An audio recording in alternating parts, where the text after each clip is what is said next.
Welcome to the Cemoh Marketing Podcast, where we interview business owners, leaders, or marketing professionals to find out their lessons and stories for success. So welcome to the Cemoh Marketing Podcast. We have on the show today Mark Mcginley, who is the CEO of Couriers Please. It is fantastic to have you on the show. So thank you very much for joining me in the car today. So I know you're a busy guy, but really appreciate you being on the show. I'm not driving, Simon. Just you should make that clear. Wow, thank God for that. God, that could have been awkward. And for those who obviously don't, may have guessed it very quickly. You're obviously in Australia as the CEO, but you've come a long way from Ireland. There was a bit of Wales in your background, and how did you end up in Australia? Yeah. My brother has lived in Australia for maybe 30 years, and we came over for the millennium in 2000 and had a fantastic time. Then we came back later that year for the Sydney Olympics, and I mean, it was unbelievable. So I think we got a bit of a false sense of the traffic, etc. in Sydney at the time. But, people were so friendly, the climate, and like we were 40 years of age with 3 kids. Myself and my wife had our own businesses in Belfast. We ran a small chain of restaurants. I had a small wholesale business. So we're all been small business people. And we decided there and then that we would up sticks. I mean, Belfast is a tough city. It's improved a lot since then. But, at that time, pretty tough, tough working conditions as well. I mean, when you're running cafes and restaurants, and we opened up a new restaurant in an area where all of a sudden people were rioting outside the door, and it really impacted us. It's not great for business. No, I can imagine. We up sticks and came to Australia with the intention of starting our own businesses up in Australia, and that was a lot more challenging than we thought. We were looking at import and export, and the fees, the duties, the taxes. When you start to look into that sort of thing, employing people is not easy in Australia as well. So that was the decision to uproot the family to come to Sydney. And then after a while, 6 months or so of trying to start my own business, my next door neighbour was the CEO of Couriers Please at the time. Right, okay. Yeah, he said, look, there's an operations job down there. Why don't you, it'll keep you going for a few months. I'm there 18 years, yes, actually. I started off, and I had no experience of logistics as such, and obviously that was, e-commerce, as we'll talk about later, hadn't really kicked in Australia at that time. So I joined Couriers Please. So at that time, Couriers Please was owned by New Zealand Post. It's a franchise-based last mile carrier. Just at that time a traditional courier company, and the growth has been amazing. And as I say, they were owned by New Zealand Post up until 2011. Between 2011 and 2014, Couriers Please was part of a joint venture between New Zealand Post and DHL. Okay. And then it was sold to Singapore Post in 2015. So it's a 100% owned entity of Singapore Post. I've been there all that time and just seen the transformation and growth has been phenomenal. So the reason I never left was because things kept changing. First of all, I kept, started off in operations, and then in 2006 was made national sales manager, and then in 2011 national commercial manager, and I've been CEO for the last 6 years. So, I have moved through the organization. The organization has grown, the market has grown. It's a very, very challenging market, Simon. I'm sure we'll talk later about it. But also there's a lot of innovation in last mile logistics and e-commerce. So, you know, it's a dull moment. Just from your own personal sort of career, that moment you became CEO, I think 2016, was that something you'd put your hand up for, or was that someone just sort of tapped you on the shoulder? I mean, was it a surprise, or was it something that you were kind of working towards? Look, I was basically number two at the time, the national commercial manager, working closely with the CEO. And when he left, I got tapped on the shoulder. So I didn't actually apply for the role. The CEO of Singapore Post at the time rang me and said, "Look, are you interested in this role?" It didn't take me long to say yes. Yeah. So yeah, it was a very quick process. Yeah. I did have to. Interestingly, I had to remain confidential for 6 months. Wow. So that was a stressful time. 6 months of not being able to tell anyone that I'd become the CEO. It was just the politics at the time and whatever. So that was interesting. And like all these roles, sometimes you don't think you're ready for them until you start to do them, and then you just grow into them. Yeah. I've worked with a lot of really good people over the years, and a lot of not so good people, like who are really good positions, and I've come across in other companies or other organizations, and you wonder yourself, how did they get there? But like everyone has their own style, and I've learned a lot from a lot of the people I've worked, but I've seen what doesn't work as well. How have you changed as a person, moving from a more of a sort of management role to the leadership role? What's maybe the one thing you've noticed in yourself change over that process? You do less of the hard work. The presentations, the research. You sort of you evolve into directing people, and they do all the hard work for you. Look, if anyone ever asks me advice around leadership, one of the main things is get quality people. I mean, I'm blown away by the quality of people that I work with. They make you look so good. They're passionate, motivated. You get those sort of people in your organization, and they'll just grow the organization for you. So the biggest difference was, as I say, in the early days, you were sort of putting ideas together, and then you had to, put business cases together and, do a lot of the hard work. But as you could see, if you're doing the CEO role right, your role is more, leadership, vision, culture, and, you need to get away from that micromanagement. And because I was in sales and commercial, that worked well for our organization, because I was still able to go out and sell to customers, meet customers. I think it was a really important part of the role. I'm not an IT expert. I'm not a CFO. So I got really good people that can do that, and I trust. And I don't need to interfere with what they do. I just need to understand what they do, but I don't need to interfere with it. And by going out selling and meeting customers, which is what I enjoy doing, that's what a CEO should be doing anyway. So it worked really well. The organisation, and correct me if I'm wrong, the organisation is a franchise-built business, isn't it? Yes. How many franchisees do you have at the moment? So we've got about 900 franchisees. We'll maybe talk later about the COVID growth. I mean, last year was unbelievable. Yeah, we've currently got 900 franchisees.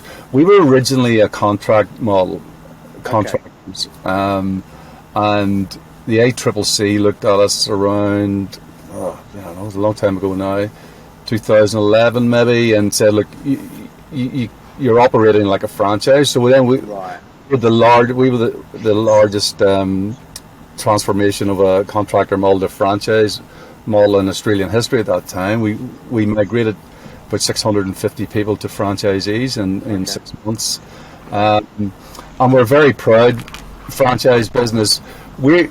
we are a logistics business that happens to be franchise based, opposed to a franchise business that, our main focus is the logistics, and we use the franchise model to do that. So our franchisees operate within their own designated territory, and they earn their income from picking up and delivering parcels within that territory.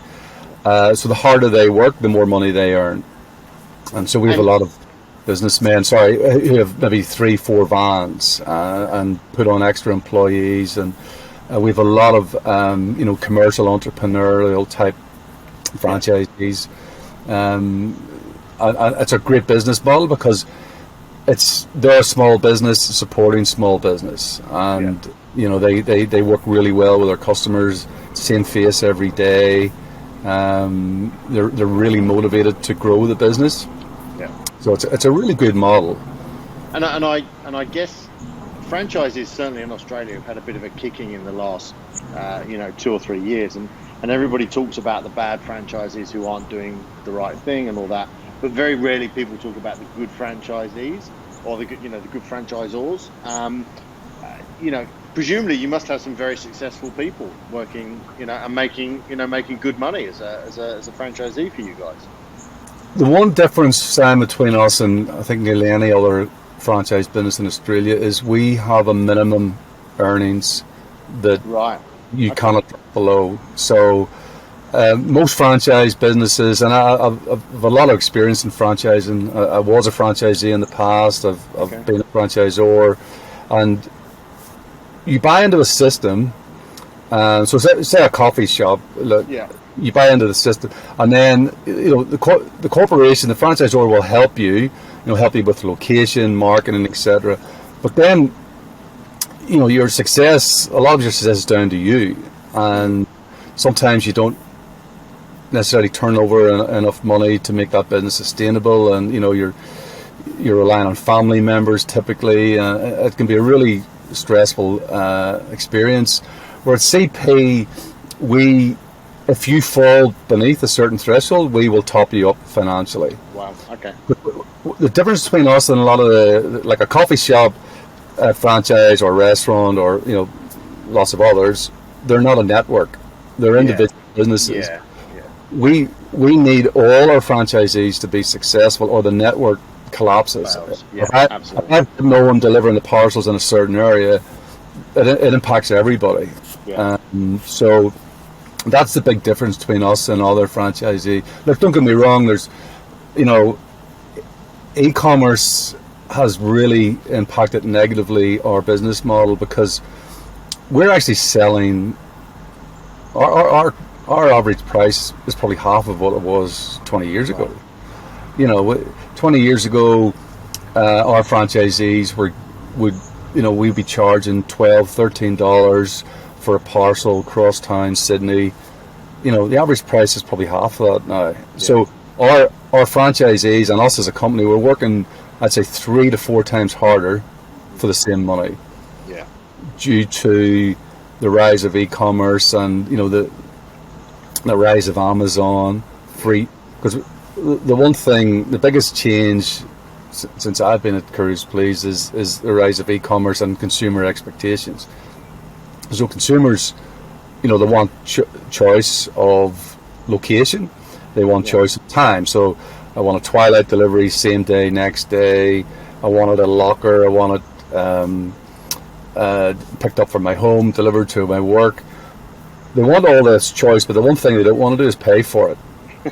So, we're actually in a business where no one actually wants to pay for, and a lot can go wrong, and then like the social media abuse is off the scale. So the challenge for carriers like Couriers Please and others is to meet those expectations.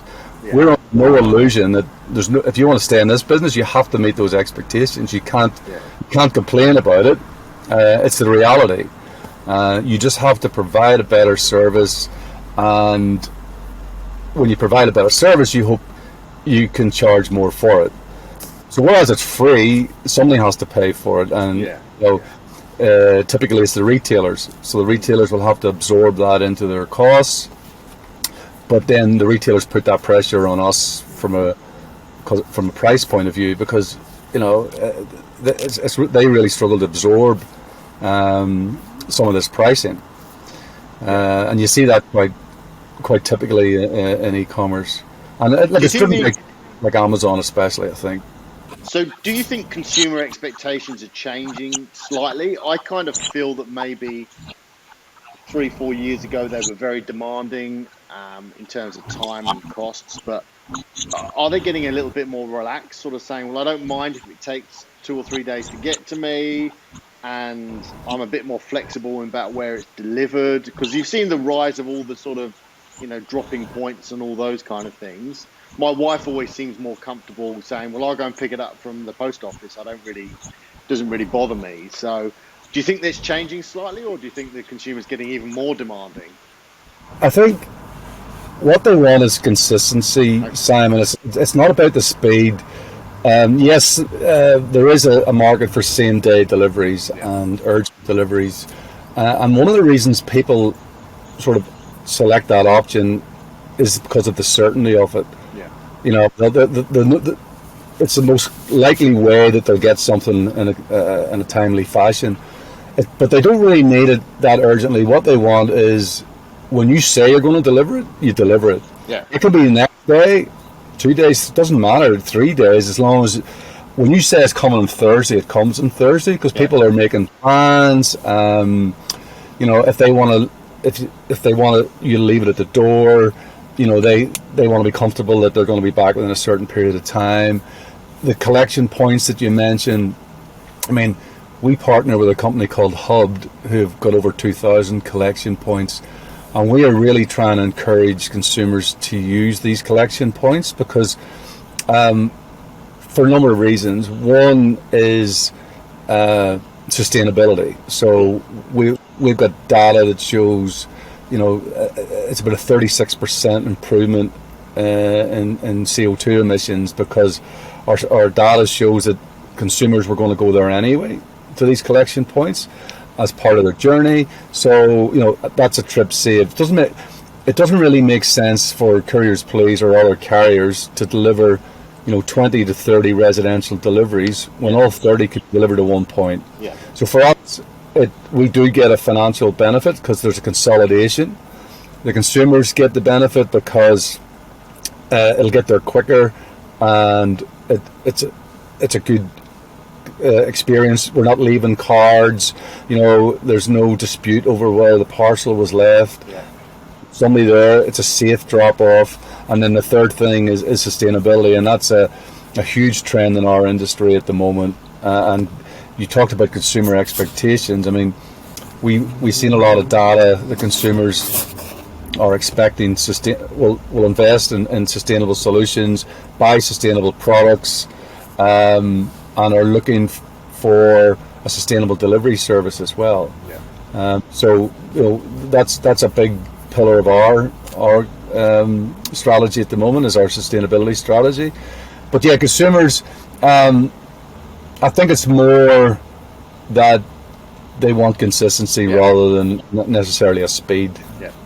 Talk to me then about how the business changed last year. Obviously, COVID must have been, well, I guess it must have been fantastic for you, or a complete nightmare. One or the other. What happened, and how did you kind of adjust to that? Every cloud has a silver lining. Look, initially, there was a lot of uncertainty in the market. Would we be allowed to trade? Are we an essential service? So our first priority, and it's obvious, was our staff and our franchisees. So the first thing we did was we just made everyone work from home, with immediate effect.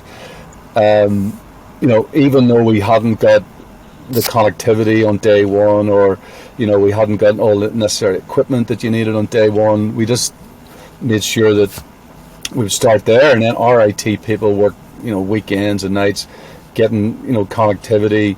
We furnished them with the people were taking their chairs, their monitors home with them, we were always a pretty flexible company pre-COVID. We had people working from home certain days. We had people, like one lady who works for me starts at 4 a.m. because it allows her to pick her kids up at 3. Other people were coming at 10, leaving at 6. So we were always a really good flexible workplace, and we'll continue to do that.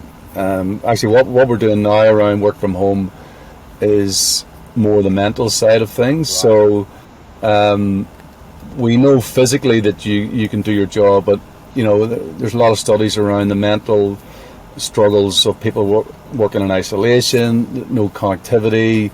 They may be new to the business. Maybe their home situation isn't ideal to be working. They might have young kids, or they might be a carer. So that's what we're sort of going now is the mental side of working from home. We're quite committed to the flexible workplace. We're actually only mandating that you come into the office 2 days a week at the moment, and we try to make that the same 2 days, so as people can, that's the whole point, right? You're connected with your team and you can bond. So that was the first thing we did around our staff. And then the franchisees, obviously we had to make our depots safe. So we did things like we had a stagger shift time, so as we hadn't got too many people in at once. We obviously sourced very quickly masks and hand sanitizers, which we still provide free to all our franchisees. Like during the Victorian lockdown, we provide masks 3 times a day, because they're not designed to be used consistently. So we had van sanitation centres set up around all our locations. We introduced contactless pickups, contactless deliveries, and one of the best things we did, Simon, was we also give financial support. So we introduced a new type of leave, which was COVID leave. So that was for all staff and franchisees to get tested. We didn't want people being the hero and coming into work because they've got a cold. Because if you're a franchisee, your livelihood depends on you working. Of course, yes. And we didn't want people coming in and say, well, if I don't come in, I'm going to lose money. So we provided that financial support to everyone to make sure that they were safe and they were doing the right thing, and that worked really well. And then the last thing we did was we introduced private testing. So during one of the many Victorian outbreaks, we got in private testers, and we were able to test 250 people in one morning, get the results at night. So it allowed us to continue working and give the franchisees and staff comfort that we were a COVID-free organisation. Yeah. So that was on that side, and then the growth. I mean, we grew 80% last year. I mean, we're 3 to 5 years ahead of where we thought we would be. And during the Victorian lockdown, we can talk about the Victorian government. Some people think they did a great job and others don't. I'm not here to criticise them, but anyway, our growth was 80%. Actually, in Victoria, it was 120% more in the previous year, but we had 30% less staff to do it because the government didn't want any more people in those facilities. They didn't want us to hire any more. But you're talking about leadership, and the way our team in Victoria stood up. They were working night and day, getting the premises cleaned 3 times a day, deep cleaned at night, operating and delivering those parcels without missing a beat throughout that time was phenomenal. And we introduced and we still got them today, like our BCP called business continuity plan. We every morning at 9 o'clock now we've got a national call. In the early days, they lasted an hour and a half around what should we do about masks, what do we do about this, what do we do. And now it only might last 10 minutes, but it was really effective for making quick decisions as to so the whole team could react to it. If there was a delay in line haul, if we had to close a depot for deep cleaning, okay, well, what are we going to do about it? and everyone was able to just make really quick decisions, and that was one of the most effective things that we did at that time. And then the leaders that just came through that was phenomenal. You really, at a time of crisis, you can really see how good some of your team are, and a lot of leaders grew out of that. Getting back to the growth thing, we opened up 6 new facilities to cope with the growth. Yeah. Growth. We hired 200 extra franchisees. We grew our staff by about 200. We invested millions of dollars in new software and technology to help our franchisees be more efficient. We had to buy more, and you couldn't get half this stuff. There's a van shortage. Yeah. We couldn't get van. We had to buy cages, to put the freight in. And we did a phenomenal job all year. Where we really struggled, and it's a lesson learned for next year, was the Cyber weekend. Right. That just killed us, and we did not perform well as we should have for those 2 or 3 weeks leading into Christmas. We had that much freight, Simon, we couldn't put it anywhere. In Sydney alone, we had to hire 3 pop-up facilities just to put the freight in. And we'd spent months and months planning for the volume. So we would go to all our major retailers, what do you expect to do this peak? They would give us a number. We would add 30% onto it. One retailer planned to give us about 250,000 parcels in a month. They give us 360,000 parcels in 2 days. To try and find... you can't plan for that, can you? No. It's not a pleasant experience for anyone working for Couriers Please, and it wasn't a pleasant experience for our consumers. So, we did apologise at the time. And by the way, Simon, this is a global problem. It wasn't just us. Amazon in the US had to switch off. They were the fulfillment by Amazon. They'll deliver on behalf of others. They stopped doing that. FedEx stopped taking extra customers on. UPS, and the same in Australia. The freight was backed up onto the streets and all the carriers in Australia. It was a really tough time, and we've spent ever since then. We're planning for this peak to make sure it doesn't happen again. So, we're going to invest in more facilities, more franchisees, more drivers. But you can't, the scale up for that sort of volume. The Cyber weekend was 120% more than the year before. Yeah.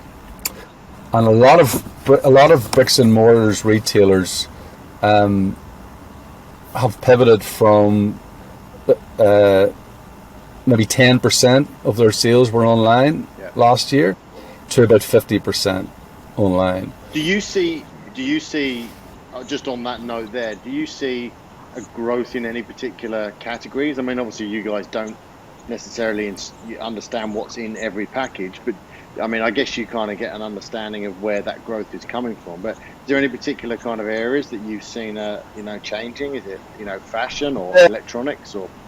Yeah, prior to COVID, it was a traditional, what you would expect, fashion, electronics.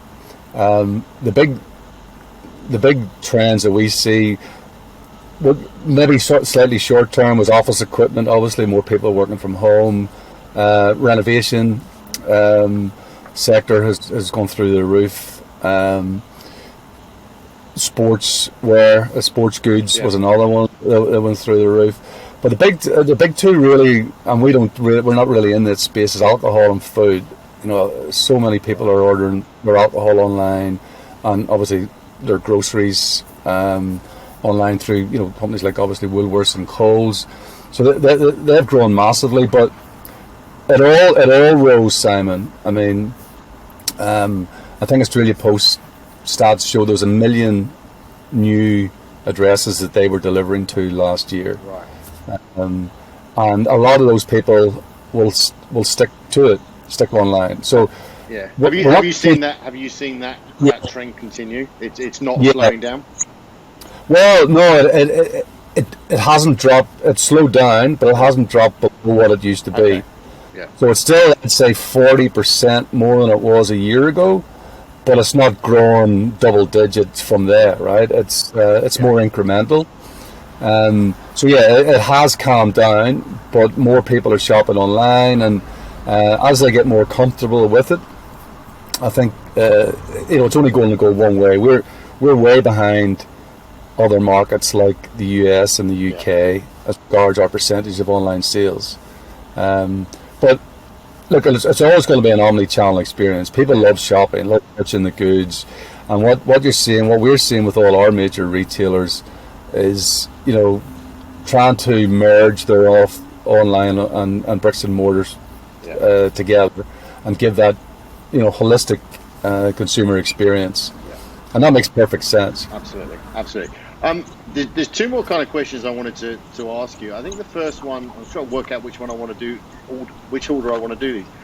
You talked about sustainability and all those kind of things, and I want to sort of think about sustainability and technology. Where does the delivery industry sort of move to in the next 10 years? There's a lot of talk about drones. There's a lot of talk about electric cars. There's a lot of talk about autonomous cars as well. Are they realistically things on your horizon, or are you just sort of taking them all with a pinch of salt? Oh, I'll take two of those with a pinch of salt. The drones, there is a user case for drones. Again, remote medical deliveries, ship-to-shore deliveries. Definitely very, very niche. There's no way there's going to be masses of drones flying over Sydney. Security reasons. There's just a million reasons, right? So we're not focusing on drones. A bit of a novelty in our industry. That last mile delivery. The autonomous vehicles, they are trialing that in certain places. In I think Circular Quay in Sydney, there's but it has been there is a person following behind it, so there are challenges with that. The one for us, the obvious ones that we can do is so we're 100%. Our operation is carbon neutral, and we're looking to offset our fleet by 2030. But that's just offsetting. That's that sort of allows us to continue to do what we're doing. The technology we use around fleet optimization and route optimization certainly makes us, I think it's about 30% more efficient. So there's a efficiency there. Using the collection points, as I said earlier, in Poland, 80% of all deliveries are delivered to lockers. And we've got a very low adoption of lockers in Australia so far. But that again, that's a more sustainable solution. We've got micro hubs at the moment where we are bringing the freight in bulk to a location, and then the deliveries are a lot smaller journeys. To do that final mile, that helps a lot. But the real one, and you mentioned there's EVs, electric vehicles. Now, I visited an electric vehicle company last week, and the technology is phenomenal. It's a wee bit expensive, so it's 3 times the price of a traditional van or truck, and it takes 5 years to get the payback. Now, as a company, I'm prepared to invest in that, but it's hard to get an independent franchisee to do that. He doesn't going to be in 5 years. What we'd like to see, Simon, is some government incentives for electric vehicles, and that would accelerate the use of them, the adoption of them. You don't have to look at other markets. You look at London. London, they've got. I think the diesel might be already banned from the city of London. Petrol's going to get banned soon. The taxis are all transitioned to electric. A company I look at quite closely, DPD, their plan for 2025 is to have 25 million parcels delivered by electric vehicles, 25 electric micro centres in 25 cities. That's the sort of thing that Couriers Please are looking at the moment, is the electric vehicle side of things. There are limitations. There's probably a 250 kilometre radius. It doesn't work for all our type of freight. Yeah, but it does work where it needs to, and that's the inner city where you've got that density. So yes, for rural deliveries, but then it's not as necessary, right? So, but we definitely see electric vehicles as that's the future, and government needs to introduce incentives and also then the penalties as well. I mean, they need to encourage us to get these vehicles. Yeah. I mean, the guy who was selling me electric vehicles made a good point. He said he's always asked, what will the value of my electric vehicle be in 5 years' time? Well, he flips it the other way around. He says, well, what's the value of your diesel vehicle in 5 years' time? If governments start to introduce these sort of things, which they should, right? So yeah, we'll get on board when that happens to encourage franchisees to invest in it. And we're starting to look at our facilities around making sure we've got the the charging stations etc. required to do it, because that is you said 10 years there, but I'm hoping a lot sooner than that. My last question today. Obviously, the courier industry, the delivery industry, everybody in your area, your industry, tends to get picked on quite a lot. There's there's various TikTok videos, some of them quite funny, but how do you guys deal with that online abuse, that negativity online? Because I suspect for people like yourself, it must be pretty constant to have to deal with that. Look, it is, and one of the challenges we've always got is our brand has been, and by the way, you've seen everybody gets abuse. Oh, absolutely, yeah. It's not just one of you. It's the whole industry. Yeah. I'm pretty thin-skinned, I have to say, so I do take it personally. Obviously, the first thing we need to do is deliver the parcel on time, and then answer the phones on time and fix the problem, right? We have on product review, for example, I think there's about 5,000 reviews, and we would have delivered 20 million parcels at that time. But our brand is dictated by the 5,000 reviews, right? Not the millions that were. Of course, yeah. So we do respond to every social media complaint, and sometimes we can help, and sometimes it's too late, right? But a lot of times we can help, and people are really grateful. Look, they were just frustrated at that time. No one was answering the phone. They get angry, but they rarely go back, Simon, and remove the negative or give an update on it. We use a company called Trustpilot. Yes. And Trustpilot actually, so it's proactive. Yeah. So we've got 500,000 reviews, I think, from off the top of my head, and we're around four stars. Yeah. Because that's a much more balanced reflection of our delivery service. You think about our delivery, the industry runs around 95% delivery on time. Okay. If you're delivering millions of parcels, which we all are, so that's a big number that aren't being delivered on time. It's just a reality, and it is very challenging for the logistics industry, because no one ever sends you a video or a TikTok video saying, "I got my parcel today, thank you." It just doesn't happen. It's only when things go wrong. And the numbers are so big, Simon, that shit happens. And it's a bane in my life, these social media complaints, because look, don't be wrong, I'm not saying they're not true, but there's no context to them. We need to get better.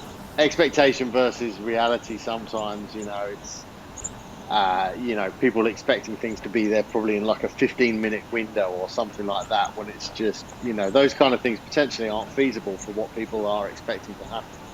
I mean, I think people, the most common thing that I get is I could have jumped in a car and driven and delivered that myself. The time you delivered it, blah blah. Yeah. But there's a lot can go wrong in logistics, and the other thing is, people. It could be your T-shirt is the most important thing in your life when you order it, or your handbag or whatever. And it could be $1,000 handbag or whatever. For us, it's a $6, piece of business, not $1,000 transaction, but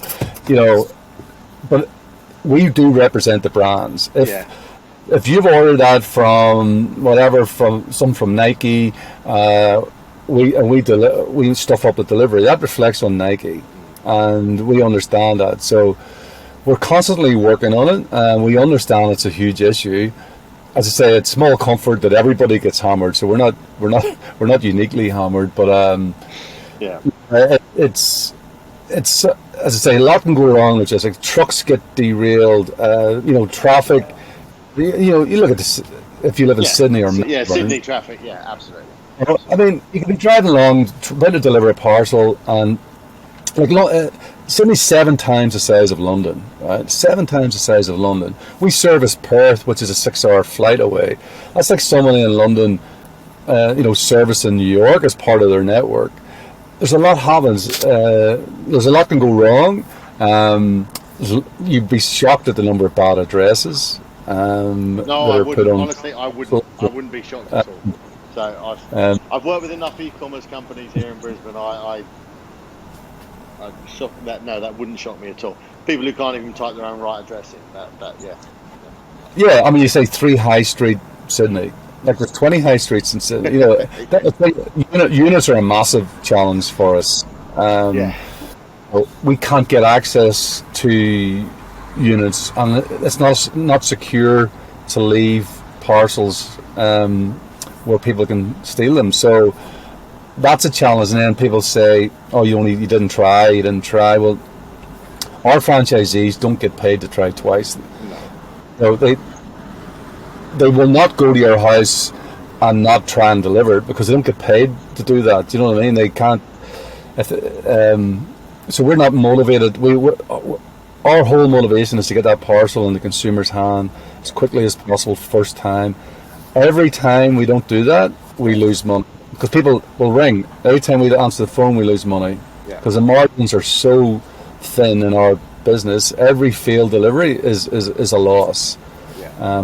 And that's the same for all carriers. Mark, it's been absolutely fantastic having you on the show. Really appreciate your insights. And look, I mean, I can only applaud what you guys do. And